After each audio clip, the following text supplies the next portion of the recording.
വിവാഹം കഴിഞ്ഞ മണിക്കൂറുകൾക്കുള്ളിൽ നവവധുവിനെ വരൻ വെട്ടിക്കൊന്നു. വരനെ പരിക്കേറ്റ നിലയിലും വീട്ടിലെ മുറിക്കുള്ളിൽ കണ്ടെത്തി. കഴിഞ്ഞ ദിവസം വൈകിട്ട് 6 മണിയോടെ കർണാടകയിലെ KGF ചെമ്പരസനഹള്ളി ഗ്രാമത്തിലാണ് ഈ ദാരുണമായ സംഭവം നടന്നത്. ചെമ്പരസനഹള്ളി സ്വദേശി നവീൻ എന്ന 77 വയസ്സുകാരനാണ് വിവാഹത്തിന് പിന്നാലെ ഭാര്യ ലിഖിത എന്ന 19 വയസ്സുകാരി വെട്ടിക്കൊന്നത്. മുറിക്കുള്ളിൽ ഗുരുതരമായി പരിക്കേറ്റ നിലയിൽ കണ്ടെത്തിയ നവീനെ ആശുപത്രിയിൽ പ്രവേശിപ്പിക്കുകയും ചികിത്സയിലുമാണ്. ഭാര്യയെ കൊലപ്പെടുത്തിയ ശേഷം ഇയാൾ സ്വയം മുറിവേൽപ്പിച്ചുവെന്നാണ് നിഗമനം. ഇയാളുടെ നില അതീവ ഗുരുതരമാണെന്നാണ് വിവരം. ബുധനാഴ്ച രാവിലെയാണ് ഗ്രാമത്തിലെ കല്യാണ മണ്ഡപത്തിൽ വെച്ച് നവീനും ലിഖിതയും വിവാഹിതരായത്.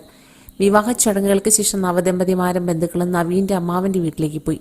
ഇവിടെ എല്ലാവർക്കും ഭക്ഷണം ഒരുക്കിയിരുന്നു. വീട്ടിലെ മുറിക്കുള്ളിലായിരുന്ന നവദമ്പതികൾക്കും നവീന്റെ സഹോദരപുത്രി ഭക്ഷണം നൽകി.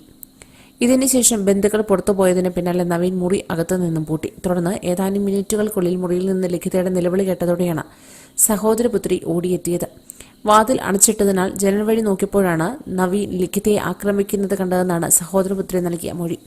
കൊടുവാൾ ഉപയോഗിച്ചാണ് നവീൻ ലിഖിതയെ വെട്ടിക്കൊന്നത്. തുടർന്ന് പെൺകുട്ടി മറ്റു ബന്ധുക്കളെ വിവരം അറിയിക്കുകയാണ് ചെയ്തത്.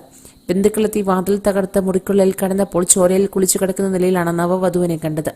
നവീനെ പരിക്കേറ്റ നിലയിലും കണ്ടെത്തി. തുടർന്ന് ഇരുവരെയും ആശുപത്രിയിൽ എത്തിച്ചെങ്കിലും ലിഖിതയുടെ ജീവൻ രക്ഷിക്കാനായില്ല.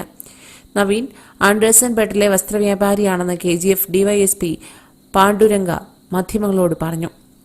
കൊല്ലപ്പെട്ട ലിഖിത അടുത്തിടെയാണ് PU വിദ്യാഭ്യാസം പൂർത്തിയാക്കിയത്. നേരത്തെ പല വിവാഹാലോചനകളും വേണ്ടെന്ന് വെച്ച നവീൻ ലിഖിതയുടെ വിവാഹാലോചന വന്നപ്പോൾ ഇഷ്ടമാണെന്ന് അറിയിക്കുകയും തുടർന്ന് വിവാഹിതരാവുകയുമായിരുന്നു. അതേസമയം വിവാഹം കഴിഞ്ഞ മണിക്കൂറുകൾക്കുള്ളിൽ നടന്ന കൊലയ്ക്ക് പിന്നിലെ കാരണം വ്യക്തമല്ലെന്ന് KGF SP ശാന്തരാജു മാധ്യമങ്ങളോട് പറഞ്ഞു.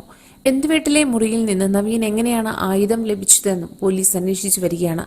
സംഭവത്തിന്റെ എല്ലാ വശങ്ങളും ഉടൻ തന്നെ കണ്ടെത്തുമെന്ന് പോലീസ് അറിയിച്ചു. കൂടുതൽ വാർത്തകൾക്കായി ഈ ചാനൽ സബ്സ്ക്രൈബ് ചെയ്യുക.